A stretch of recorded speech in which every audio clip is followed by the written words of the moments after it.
we have some big news, of course, with this edition of SmackDown. Earlier today, the major news was that Bayley was reported to have suffered an undisclosed injury, with the WWE stating that she will miss approximately 9 months without adding any further details.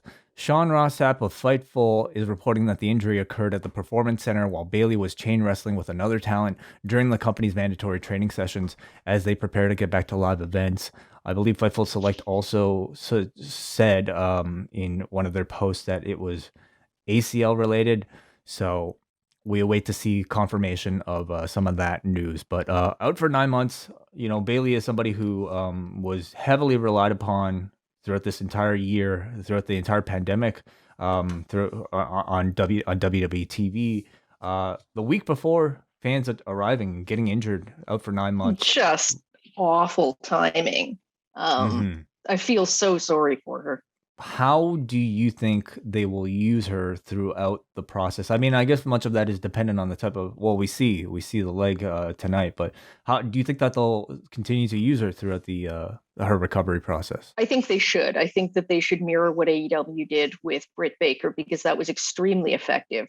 The only thing is, they were doing that with Britt Baker for a couple of months. 9 months is a very, very long time. So maybe they want to hold off a bit, or just make the appearances sporadic where she is giving these updates. The one thing I think, though, is that she is going to come back like Champa in NXT. There is no chance she comes back as a heel. And if they try to do that, they're going to be fighting the crowd reaction. I completely agree. And tonight they were certainly I mean, I kind of felt tonight, and we will talk about it. I kind of saw this as like sort of her goodbye for now type of thing, but it was almost as if like a tongue in cheek, hey, I'm really sad to leave, but by the way, I hate you guys. Like almost like a schoolyard type of tease and goodbye. So I totally agree with you. I see a babyface turn for her when she gets back, Yeah. but we shall see if she makes a return in some other form.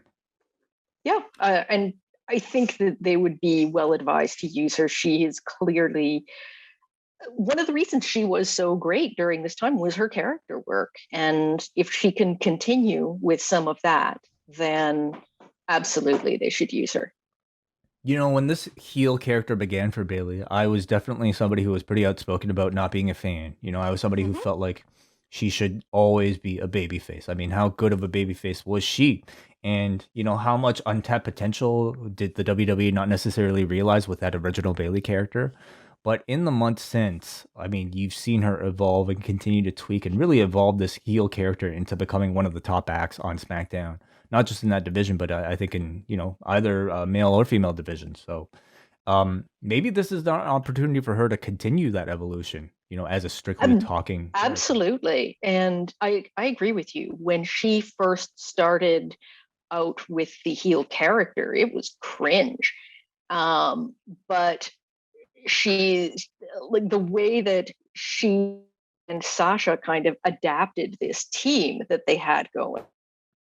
I think when they took more creative control of the characters, which almost directly coincided with the beginning of the COVID era, um, I think that at uh, at that point it really started and it built up momentum very quickly. I think that at this point she was on the border of becoming a babyface anyway. Like I Mhm. think she was becoming too likable to keep as a heel for much longer, and this is just going to cement that when she comes back. And I think that she could come back as a different kind of babyface than she was before, particularly because the main roster just did not know how to handle the Bayley NXT character. They made her so goofy. Mhm. Something like this, we have to like one of the glaring issues that I think WWE has been facing is just the lack of depth in either women's division on Raw and SmackDown. And this is a very unfortunate news, but it forces them to now have to make new stars, whether it be Mm-hmm. from, pulling people from NXT or like pushing somebody like a Liv Morgan to fill that spot. And, something like a Ding Dong Hello, that Piper's Pit segment, I mean, could be a very invaluable tool for many of those talents to be able to kind of like show more of their personality and speak up. So hopefully this is Absolutely. we look back at this as like a very unfortunate thing, of course, for any performer, but hopefully a positive in some other ways. One hopes, and I think that they do have characters there. The SmackDown roster, in particular, women's and men's, has been in need of some more depth for a while now, especially after the cuts have been made. Raw, you can point to probably almost a dozen people that they're not using on a regular basis, but the the SmackDown roster is thin, and they really don't. They're using all the people they can, but it's just going to get repetitive, which is not something that needs to happen. Mhm. WWE don't need the help becoming repetitive. We cut back, and Sonya says that Bianca Belair will no longer be defending her title at Money in the Bank. Instead, she will be defending her title next Friday in Houston on the first live SmackDown in front of a live audience. And her opponent will be Carmella. What did you think of the announcement? I I think I don't want to curse too much.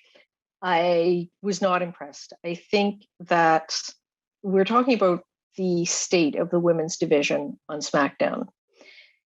It is, I think they have a lot of good performers. I think that they also have two performers in Carmella and Zelina who are more a throwback to the Divas era.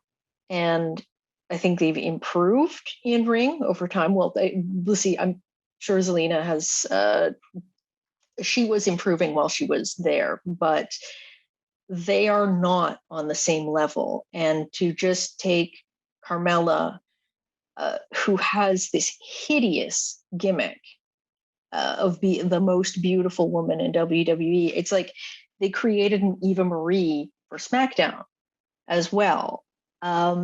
She, uh, I, I'm appalled because they have Mia Yim right there, Oh, and yes. it would have been sort of a shock because to start building her up again. But I think she could handle it. And the other thing that I thought of was, and this would be if it was on the pay per view, is no one says it has to be a title defense. And I thought maybe you have Raquel Gonzalez show up and get in Bianca's face and remind her that Bianca never managed to win the NXT women's title.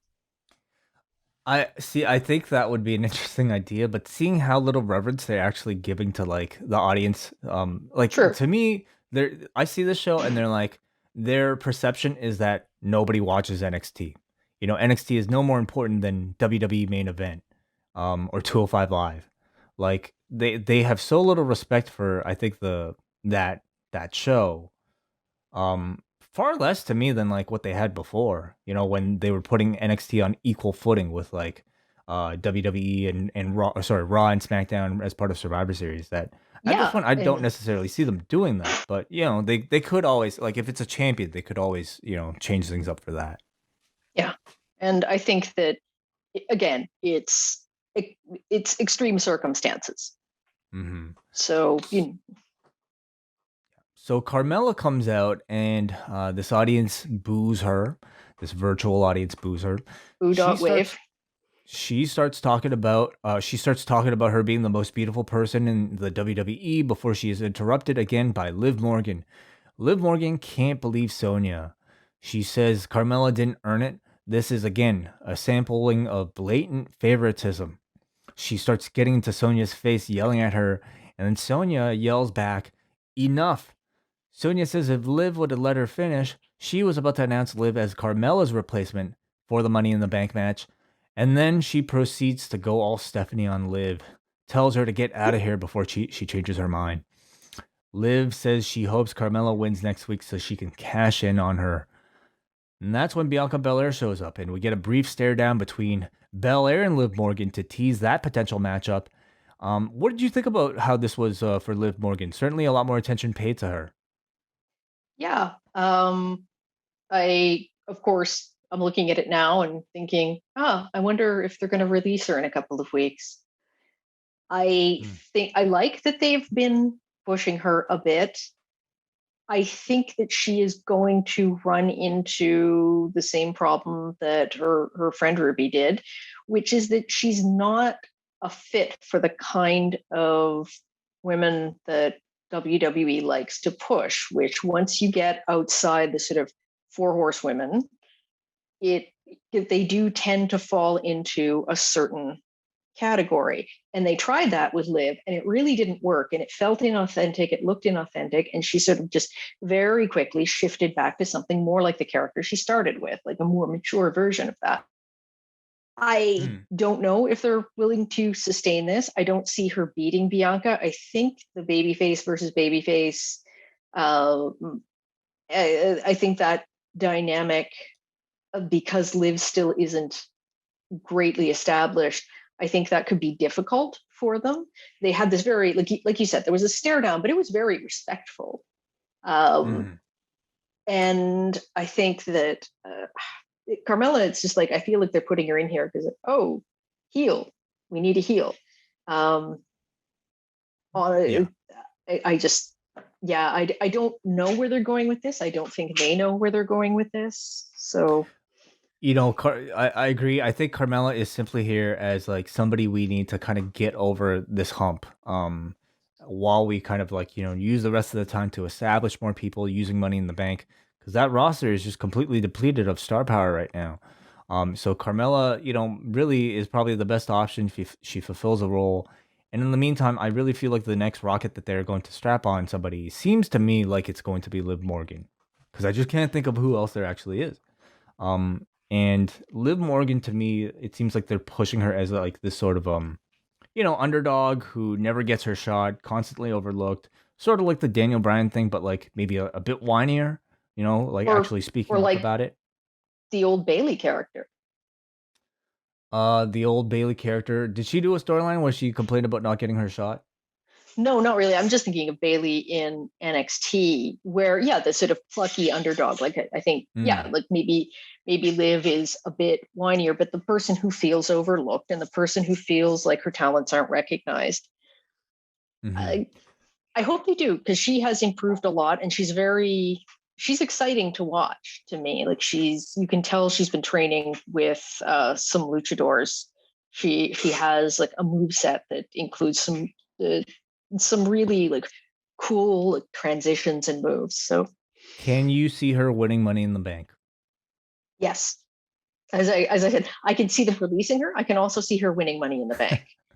Um, Yeah. and I kind of think that they're probably in the same place that I am. I can certainly see it too. At least in terms of airtime, they're putting a lot of story behind her as that underdog, which is more than I can say for Zelina, which is more than I could say for Asuka, Naomi, and even maybe Alexa Bliss. Honestly, at this point, so for me, it's like Liv Morgan feels a bit more natural with a briefcase than like so let's say a Nikki Cross, but or Nikki Ash, sorry. But we also don't know who else. I think we have a couple more slots remaining for this match. Yeah. I think that yeah, Liv is the one where I think there's a clear story to be told, and I know it's not really as effective when you have a baby face with the briefcase as opposed to a heel. But I think that they could do it. Alexa, I think she's a possibility. I hope that they have noticed how badly people are reacting to her character right now. She doesn't need it though. Like I would argue No, Alexa with that gimmick is already up in sort of like a serious main eventer quote unquote level. yeah, Whereas Liv Morgan yeah, to me is somebody who would be benefiting from that spotlight throughout the course of a yes. year. And Alexa's already won it. Like Alexa's won it, Mhm. Oscar's won it, Carmella's won it. Like one thing that I found odd about this was like you're taking Carmella's spot. And if I'm Carmella, I'm thinking, you want to be confident, but if I lose, I'm just screwed out of everything. Like I don't have the Hmm. chance anymore to get the briefcase. Last week you wrote in with some feedback and you noted that Liv actually mentioned that the briefcase will be eligible for NXT. Do Mm-hmm. you actually think that idea is still in play, or was that just a one-off, throwaway line that they won't follow up on? Oh no, Rollins said it again. He said I can He cash did. it in wherever. Yeah. So I Oh. guess they're going with that. I kind of liked the idea that it was limited to the brand that you were on, because I think that it emphasizes the fact that the only way to go from show to show is winning the Royal Rumble. That said, I'm happy to see that um, that they're at least putting NXT out there as an option.